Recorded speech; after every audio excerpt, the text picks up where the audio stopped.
ঢাবিতে ছাত্রদলের মৌন মিছিল। ঢাকা বিশ্ববিদ্যালয়ে মৌন মিছিল করেছে বিশ্ববিদ্যালয়ের শাখা ছাত্রদল।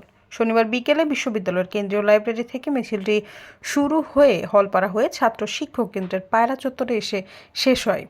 মিছিলে শাখা ছাত্রদলের সভাপতি গণেশ চন্দ্র রায় সাহস, সাধারণ সম্পাদক নাহিদুজ্জামান শিপন, সিনিয়র সহসভাপতি মাসুম বিল্লাহ সহ শাখা ছাত্রদলের সদস্য, প্রকাশিত আহ্বায়ক কমিটির নেতাকর্মীরা উপস্থিত ছিলেন।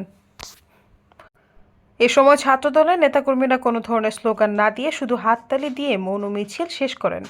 এর আগে ঢাবির 18টি হলে ছাত্রদের আহ্বায়ক কমিটির ঘোষণাকে কেন্দ্র করে শুক্রবার মধ্যরাতে উত্তাল হয়ে ওঠে বিশ্ববিদ্যালয় ক্যাম্পাস।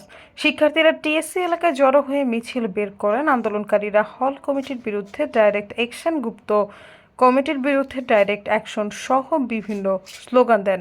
সৈয়দা ফারিয়া, সমযোগ।